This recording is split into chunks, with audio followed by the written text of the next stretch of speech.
Welcome to AP Computer Science, and we're in Unit 8. We're doing Assignment 8. So we got a lot of things we cover in Assignment 8. If you notice, there are 10 exercises within Assignment 8. Another thing I want you to notice is that a lot of them reference the looper method right here, 322. Looper method, 325. Looper right here in 334. Okay, you see looper all over this place. But if you haven't copied it out of the lesson or taken it out of the listings, then you've got an issue, don't you? Okay, so let me take you into the lesson.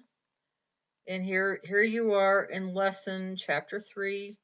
We're up here on page 10, I think. Yep, lesson 3, page 10. You can see here, public class looper. Well, what you need to do is you need to copy this and make a class in your exercise 3, assignment 3, chapter 3, whatever, that is called looper. Okay. Another place you can get it, and probably a more evolved looper, is right over here. If I go into doc sharing, okay, right here under chapter listings, I've noticed a lot of you don't pay attention to these chapter listings at all.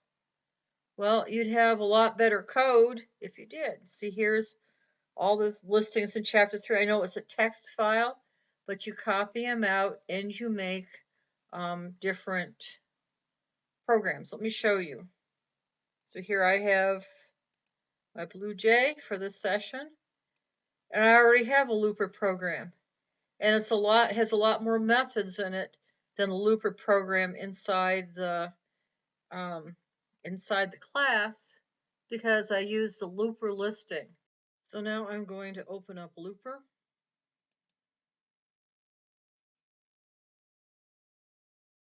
And I'm going to add a method. So I'm going to call this exercise 23.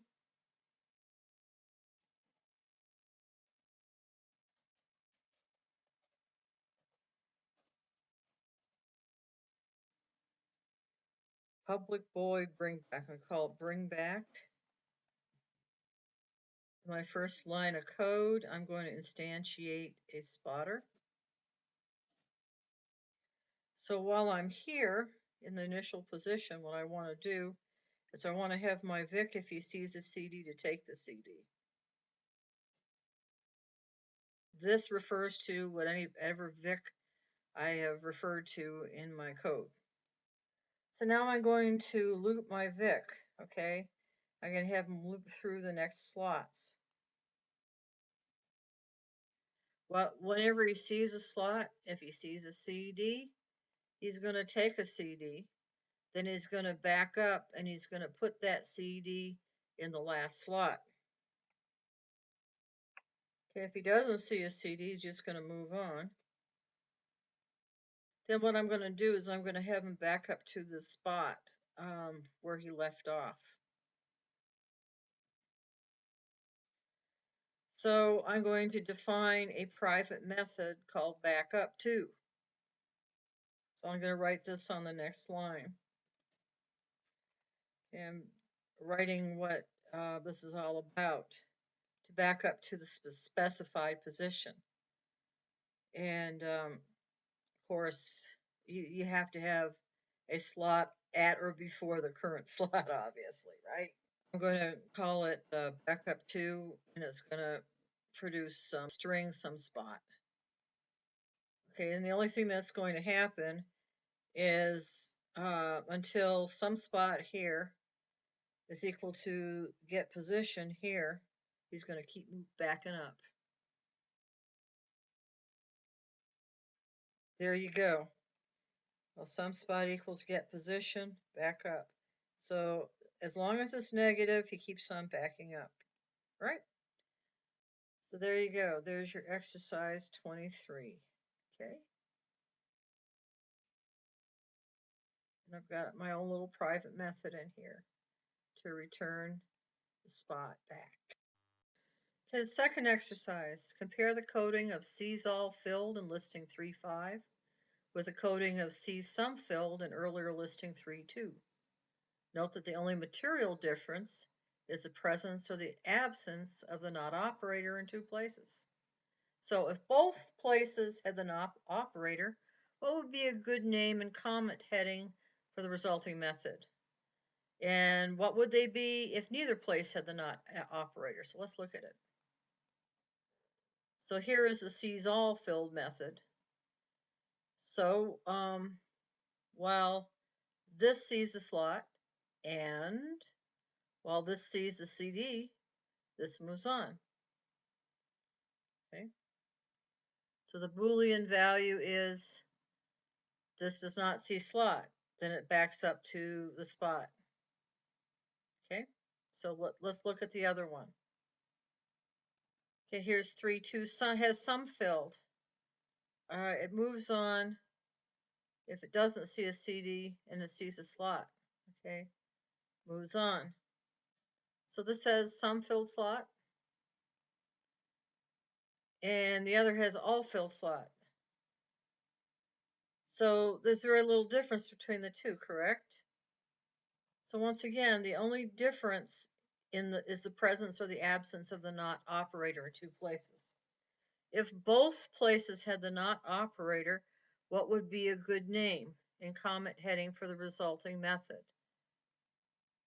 Well, it would be some empty slots, right? And this one would be C's all empty. So let me pull up Notepad. And I'm going to save it as exercise 334. And I'm going to put it into my assignments, in my chapter 3 assignments. I just leave it as a text file. I'm just going to write it in there. So I say if both places had the not operator, a good name would be C's all empty. The comment heading would be tell whether every slot here and later is empty. So if neither of the places had the not operator, a good name would be has some empty slot, okay? Like the 3.2, like the opposite of 3.2. The comment heading there would be tell whether any slot here or later is empty, okay? So that's just doing the opposite. So then I'm just going to file and save this. And I would submit that with the assignment. So I already put it in with the chapter 3 stuff, so it's already there. Okay, now we're on to exercise 325. We're writing a looper method. So where is it going? Inside the looper. It's void over or out. So what's going on here? The executor moves each CD in its sequence of slots. First to the following slot if the slot exists and is empty, or B to the stack if it's not empty. All right, so we're leaving the position of the executor unchanged. So what does that mean? That means that you bring them back, right? Okay. So once again, I'm going inside the looper method.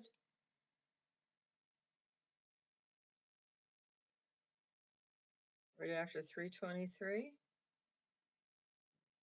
Give myself a couple spaces here. And I'm going to put exercise 324. And Miss Hadley knows where to find it, correct? Should at least do that. Okay, so I'm going to write a method. I'm going to call it what? Public void over or out. First, I'm going to instantiate a spotter, and I'm going to give him a value.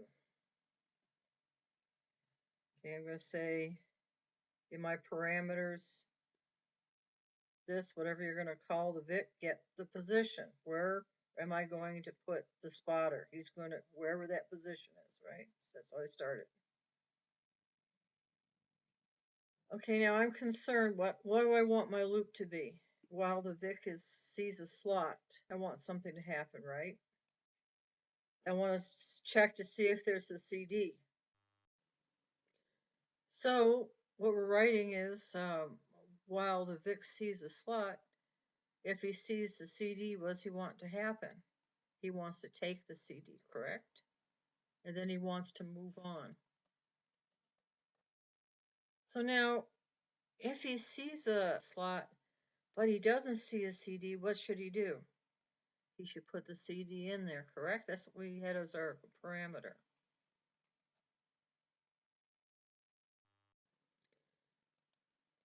He moves on. If that slot, if he sees a slot and there's no CD in there, he puts a CD in there, right? So, if he fails the first condition, if he doesn't see a CD, he just moves on, correct? So that's this. See, that's the failure of this command. It pops out to move on, right?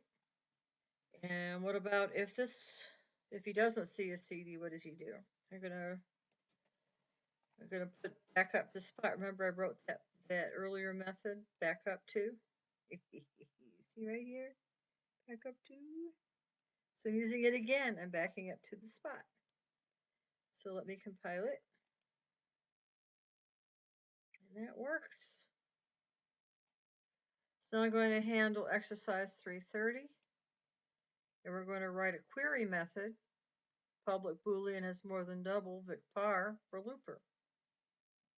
So this executor tells whether it has twice as many slots as a Vic parameter. Okay, this is a Vic parameter here. Okay, this is a thing that a lot of people were confused with, so I'll take it a little slower. It says do not use numeric values. The preconditioner is the executor is known to have an even number of slots. Here you go. So the first thing I need to do is I need to instantiate a spotter. So the next step we want to take, while the two sequences have a next slot, you want to advance them both. So we say, well, this, whatever Vic it is, sees a slot and the parameter sees a slot. You have them move on. Both of them. Both the Vic and the parameter move on. So the Vic is moving on a second time, see? You want to check to see if it has more than twice the number of slots. So once this no longer is true, you check to see if there's any more slots for the Vic. Then you move them back to the original position. And lastly, you'd say true or false. Was this statement true or false? So let's write this. Okay, once again, we go into the looper. We call this one exercise 330. And then we put on our name statement. Does it have more than double? So here's our first step. We instantiate our parameter. Now we begin our while loop. And we move our parameter once and our Vic twice. Okay, so when this no longer is true, what do? You check to see if the Vic sees another slot.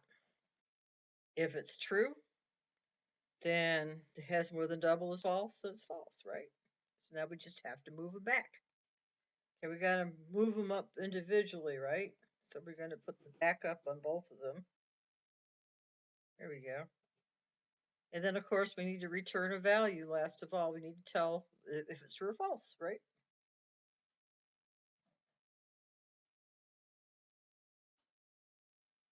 There we go, and we're done. Let's compile it. No syntax errors. Okay, so we're going to, in the next exercise, we're going to draw the UML for this particular listing. So to Vic user, that's going to be one class. Vic's going to be the second class, so we're going to show it extending that Vic. And then, do we have anything else here? Yes, we have the string method. So we need three classes here. So what are we using out of the Vic method? Move on. Hit position. C slot. Back up. What about the string? We've got the equals in here. So is there any method that the toVic user has? Yes.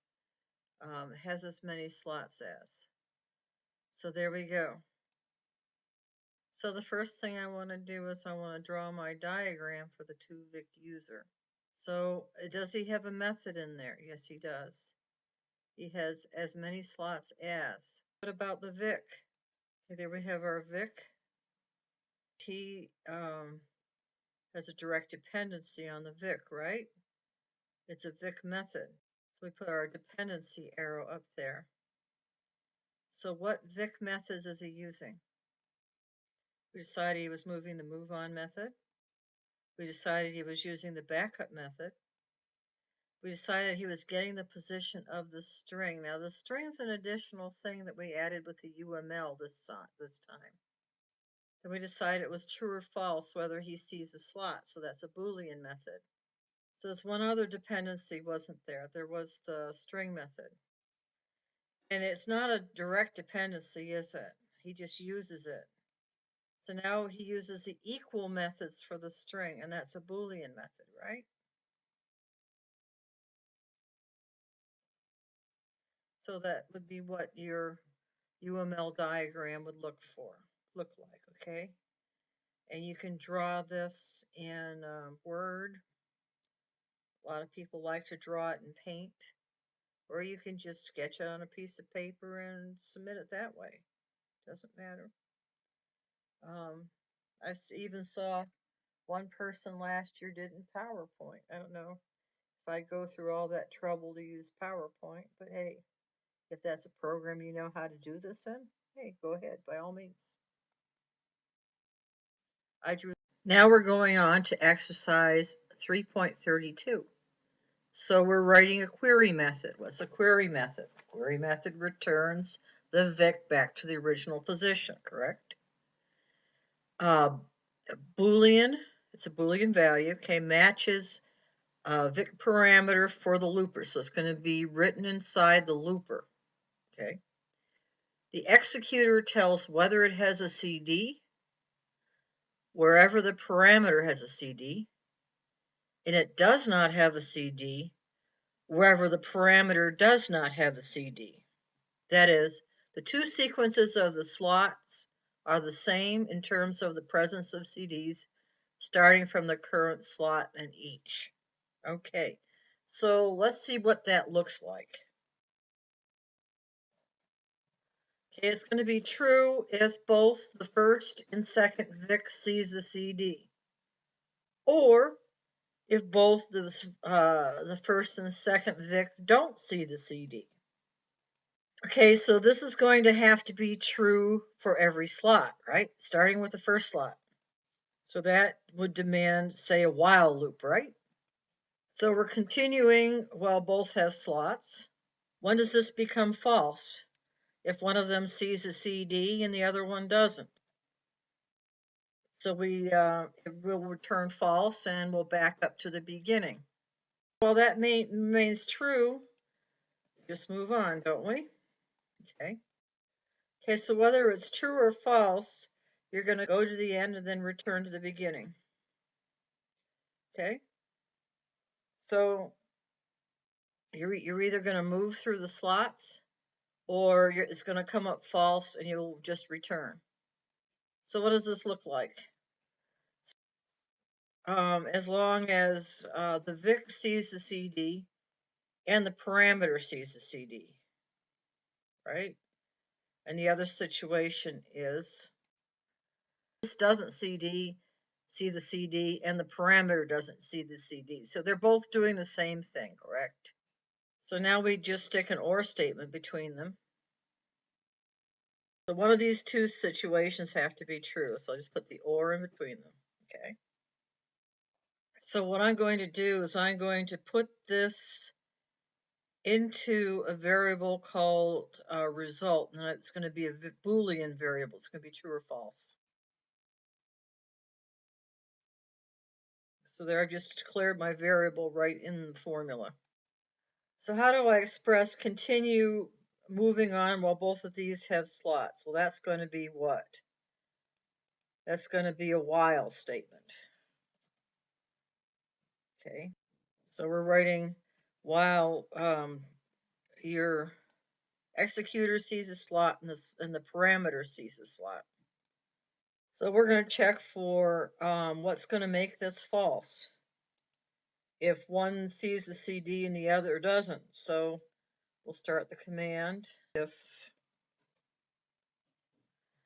okay, the executor sees the CD and the parameter doesn't. What would be the OR statement for that? Or if the executor doesn't see the CD, but the parameter does, that would make it false, right? If this happens to be true, then we're going to have the Boolean result produce false, and we're going to put a break statement so that the program will move out of the while loop, okay? So as long as things are hunky-dory, you want both the executor and the parameter to move on, right?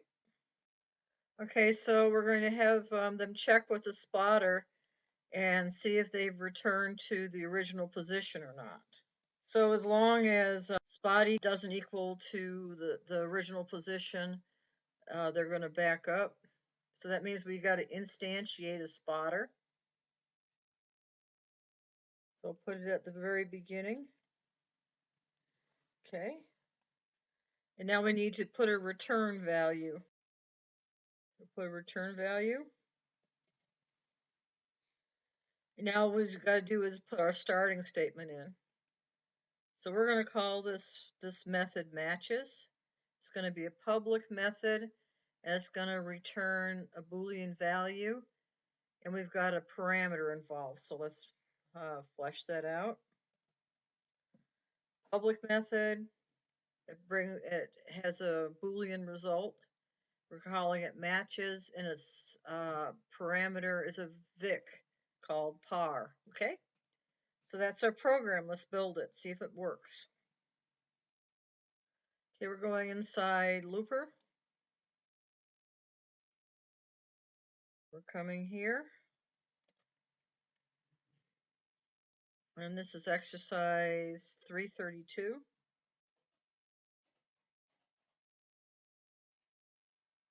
Here we called it public Boolean matches, vicpar. We instantiated our spotter.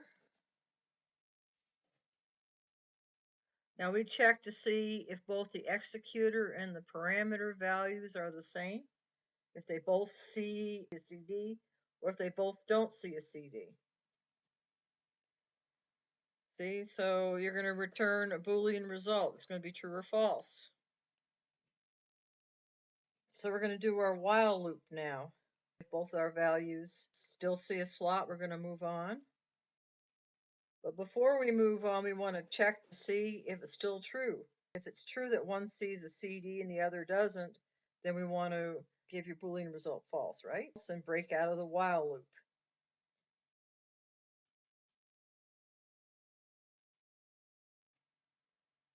But as long as it's not happening, you just move on.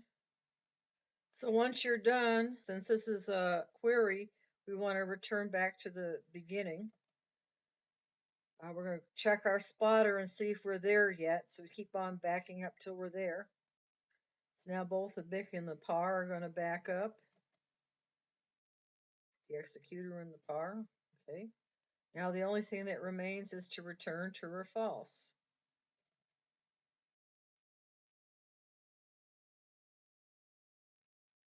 And everything's okay. That's exercise 3.32. So what are we talking about in exercise 33? We're talking about a public method and two VICs and an executor. So I'm going to write it out.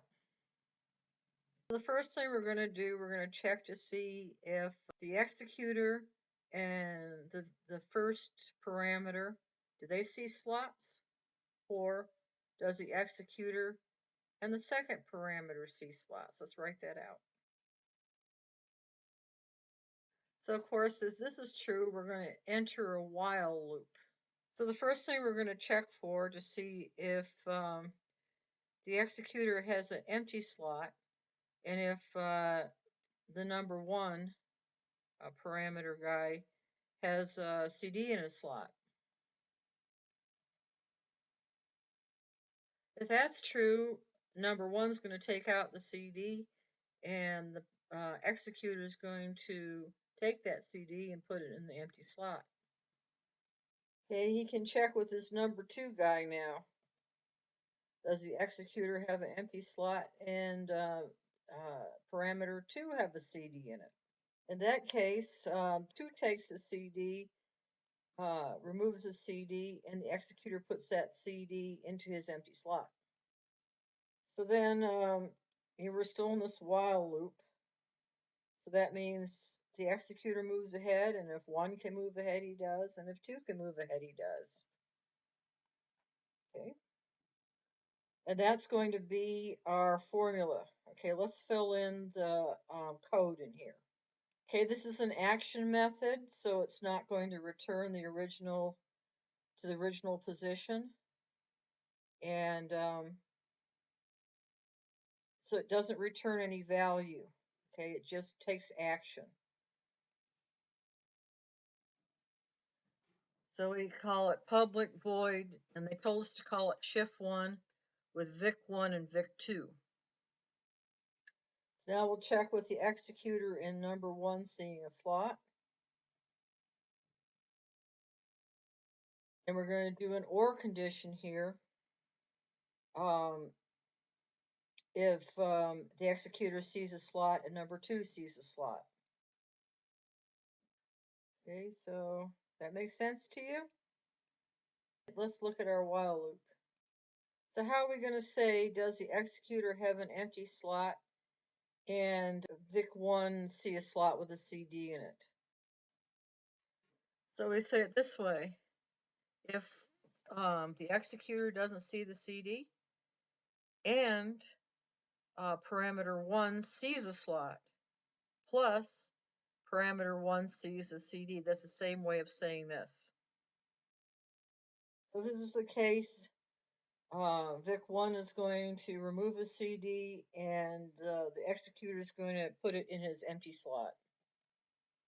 So we're going to do the same thing with the executor having an empty slot and Vic2 seeing a CD. Okay. See how much simpler it is if you just write it in natural language, what you're trying to do, and then just follow up with the commands that you're going to use? It's a lot easier, isn't it? And of course, you're going to follow with Vic2 taking the CD and the executor putting the CD in his empty slot. So then finally, if the executor can goes to the next one, if Vic1 can move ahead, he does, and if Vic2 can move ahead, he does. That's what it looks like. Let's try it in code. We're back in the looper. So now I'm going to put in here, this is exercise 3333. Now I'm going to write my shift1 method with my 2 Vics. I'll put in my first statement. There's my while loop. While your executor is seeing the slot, and the first guy sees a slot, or the first guy sees a slot and the second guy sees a slot, what's going to happen? We're going to check to see if Vic1 has a slot and the executor has an empty slot, so we can take the slot from the Vic1. If the executor sees the CD and one has a slot that has a CD in it, what's he going to do? He's going to give it to the executor, right? So we can put it in his empty slot.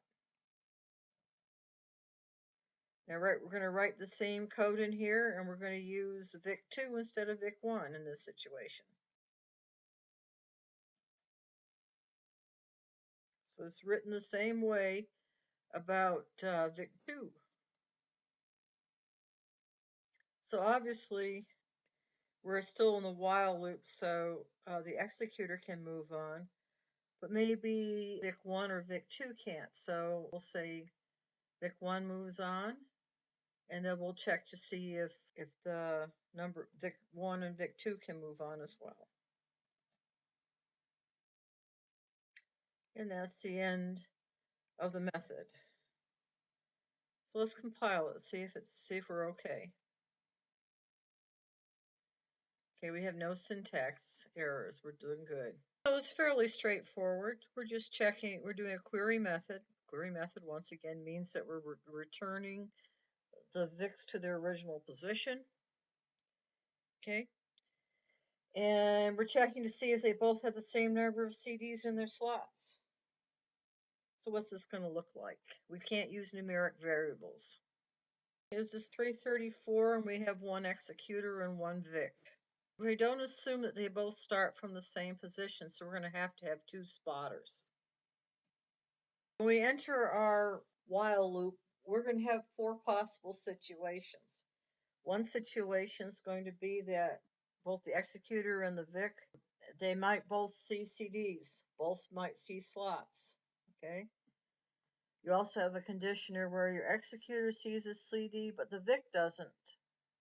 Or if the executor doesn't see a CD, but the VIC does. Or you have a situation where neither sees the CDs.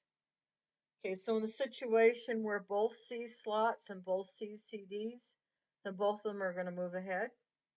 If you have a situation where the executor sees the CD but the VIC doesn't, the executor is going to move ahead. However, it's the other way around, the VIC's going to move ahead. So if neither one of them sees the CD, both of them move ahead. Okay, so let's write these out.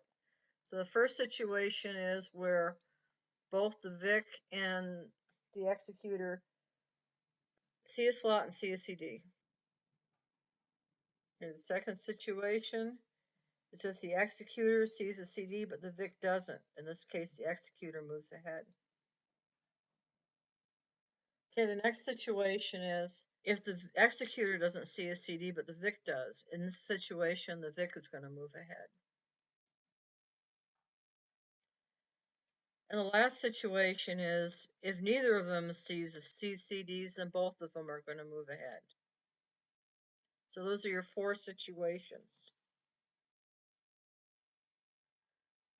When your while loop is done, you're going to check to see if it's true that both your executor and the VIC are out of slots. So of course then, since it's a query method, what you need to do is you need to return to your original position. So that's the code you're writing out. Okay, so let's see what that code translates into. Okay, we're going to call this same number. It's going to be a Boolean public method, and it's going to have a VIC parameter. First, I'm going to instantiate a spotter for the executor. Next, I'm going to instantiate a spotter for the parameter. Okay, next, I'm going to do the first if condition. Do both see slots? Do both see CDs? And both move ahead. I'm going to put in a while loop. Well, what condition is true? Well, both the executor and the parameter see a slot. Okay, this is the way we'll express it. If the executor sees the CD and the parameter sees the CD, this moves on and param moves on. Okay. So here's how we're going to express our next if statement. Okay. If the executor sees the CD and the parameter sees the CD, it's going to be the parameter that moves on in this case. And here's the opposite situation. So we see the situation where neither sees the CD and they both move ahead. So we've done our four if statements, and so now we can jump out of the loop if there's no more to check, and we're going to check one more thing. Is it true or false that both the Vic and the parameter are out of slots? If it's true, then they're equal. If it's false, then they're not equal. So we got to now return them to original positions because this is a parameter method. The executor returns to his spotter and the parameter returns to his spotter, and then the last thing we do is we return a true or a false. That's our program. Let's put it together. So once again, we're going to put this program in our looper. This is exercise 334. We put our initial method statement. We initialize our spotters.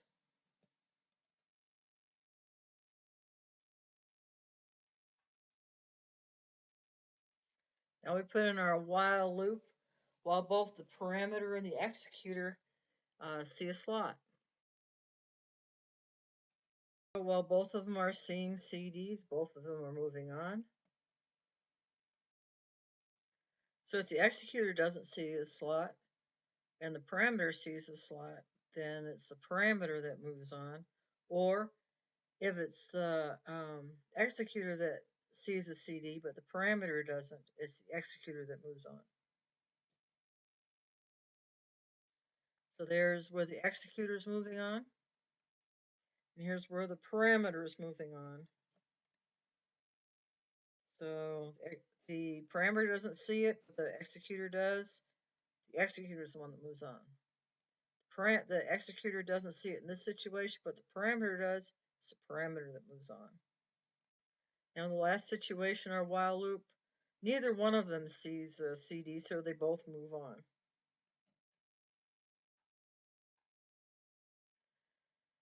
So now we execute this in the while statement till this is no longer true, that both the executor and the parameter see a slot. So what do we do next? We see if either one of them sees any more slots. Put the code in. If this is true, then they're equal. But if one or the other of them still has a slot, then it's false. So last thing we do is we return our parameter and our executor back to their spotter, and we return a value. That's your exercise. Let's see if it compiles.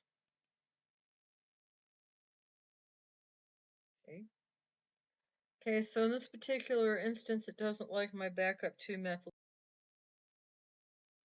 I'm going to try this. Okay, that compiled. So all I did was I just said, well, par does not equal par get position. Par has to back up. So that replaced the non-working method, so that should work. Exercise 337. We're going to revise the last empty slot method to return the position of the next to the last empty slot method. So we're going to return the initial position if the executor has less than 2 empty slots. So fill last empty slot is exercise 311, what we did in 7.00. So let's look at it. Okay, it's in the Vic method.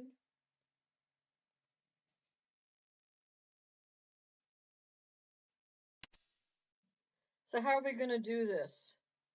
Well, the first thing we're going to do is we're going to instantiate 2 spotters, and one from the initial position, and one's going to hold the position of the last empty slot. Now notice we're not moving the second counter until a certain condition takes place, okay? So the counter is going to stay there. So if it ends up being less than 2, when you're returning the last empty spot, it's returning the initial value because that's what it said to do if you have less than 2 empty slots. Okay? Got your head around that one? All right. So what you're doing is you're using a while loop to get the executor to the first slot. So your while loop is counting the empty slots. You're going to initiate a counter. So the first thing you determine is the count less than 2 when you're done with the while loop. Do you have less than 2? If that's true, what do? You return the last empty position. In other words, you haven't moved the counter, so it's back in the initial position. So that fulfills the first condition. All right, say that isn't so. Say you have more than two or more empty positions. What do? You back the executor up. Okay, this is the first execution. You back the executor up. And as long as the executor has slots, what are you doing? You're checking to see if there's an empty slot. When you find the empty slot, you're going to put the counter that says last empty slot in that position. Okay, but you're not putting the counter in the exact empty spot, last empty slot, are you? No, you're putting it in the next to the last empty slot. So you got to go through this a second time.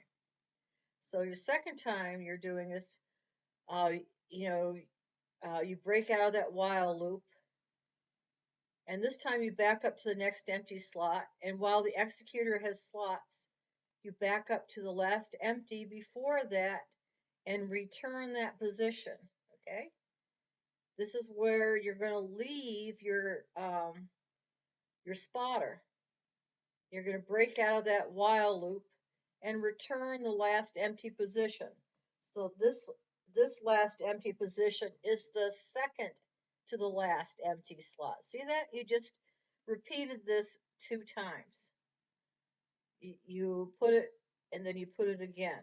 Okay, so you're just redoing your 211 exercise that you did in assignment 7, but you're just adding to it. You're just adding some complication to it. So a lot of this is going to be similar, but you're adding a counter, you're adding an extra placeholder, a spotter. Okay, so let's fill this in with code.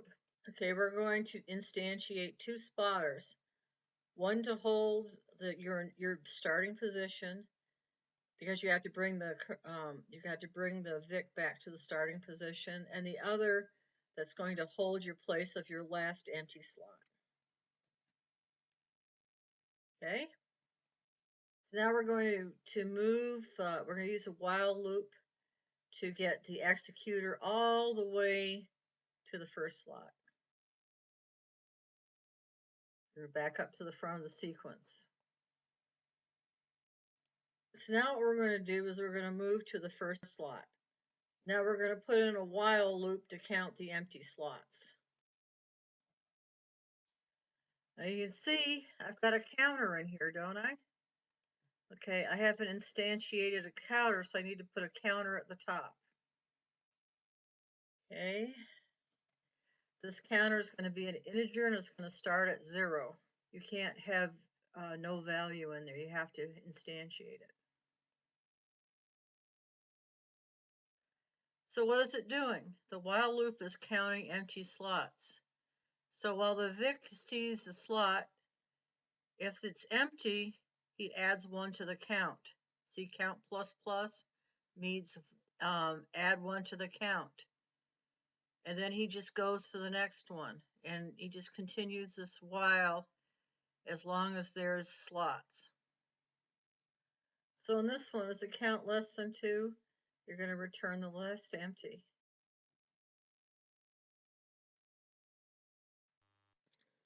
Otherwise, your executor is going to back up.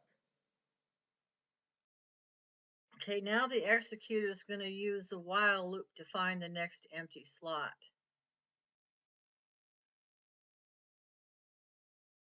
So you can see he's looping with the while loop. He's looping with the while loop. So if he sees an empty slot, he sets his spotter to sit in that position, and then he breaks out of the while loop. So he's going to do since he's finding the second to the last, he's going to go through this exact same process again. He's going to back up to the next slot.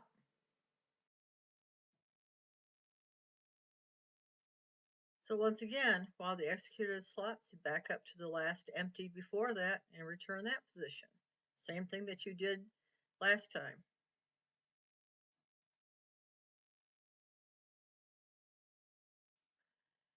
And this time, this will be the position that he returns, because that actually is the position he's looking for, the second to the last empty position. So that's why he's repeating this step. He's going to break out and back the executor up.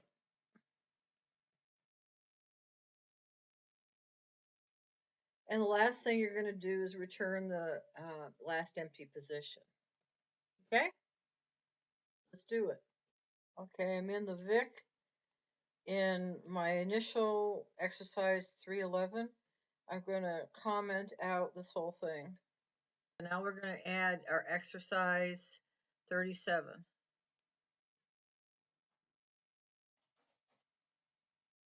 Now this one's in our Vic. This is not in the looper. We're going to name our method last empty slot.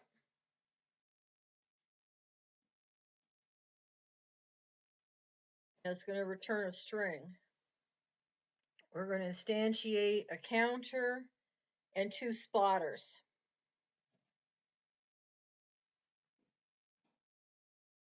First while loop's going to take us all the way to the front of our sequence. We're going to move on to move to the first slot.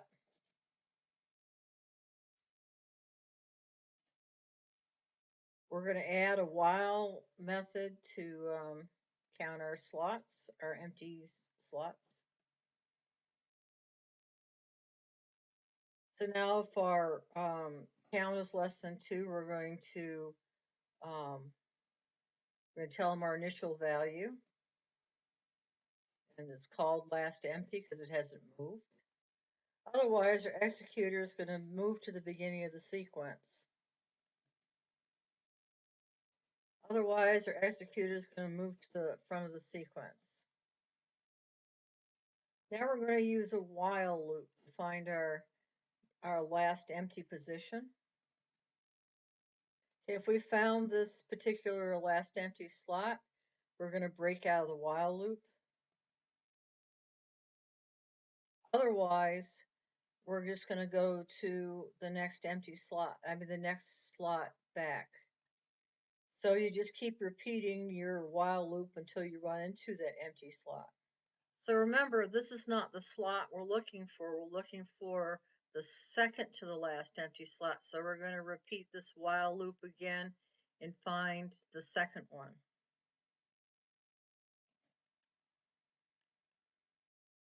So see, it's the exact same coding.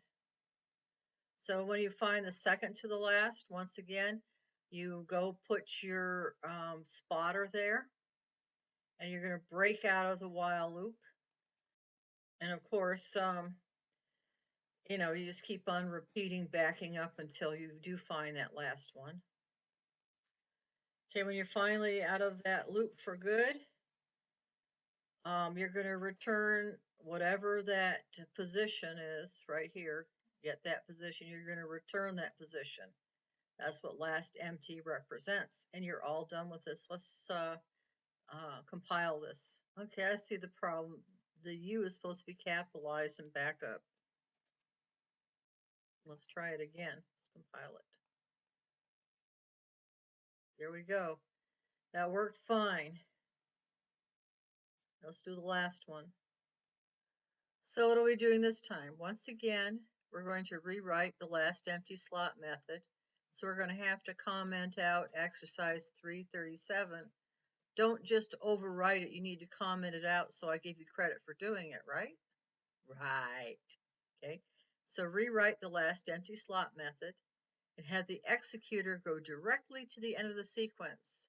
Then find the last empty slot as it comes back towards the starting position. Really simple, really straightforward, okay? So So what are you doing? What you're doing is you're instantiating a couple spotters, one for your starting position and one for your last empty slot, which you're going to leave there in the beginning, just in case no other slots are empty. So it'll stay at the starting position and it will return that value if there aren't any other empty slots. Then we're going to write a while loop to take us to the end of the sequence. So we're going to move on as long as there are slots. So of course, once you get there, you're going to back up to the last slot. So next, while it sees a CD, when the executor sees the CD, it backs up till it comes to an empty slot. So this is a while loop and you're backing up. So here we record the position of the last empty slot. Then we back up to the initial start position where the first spotter is. Then we return the value of the last empty. That's it. So now I'm going to comment out exercise 337.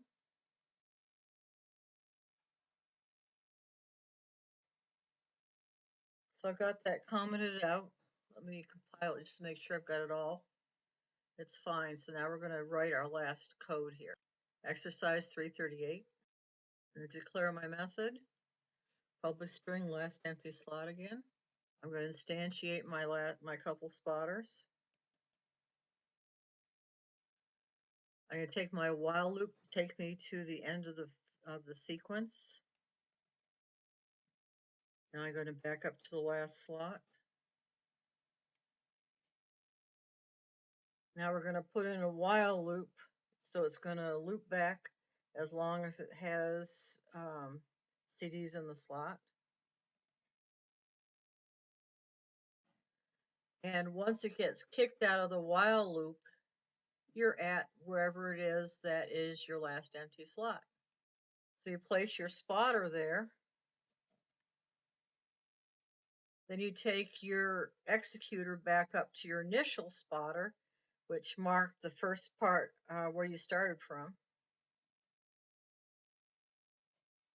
Now all you do is you return the value of your last empty slot and you're done. All right, let's compile this. So here I am back to my first exercise here that I did today, exercise 323.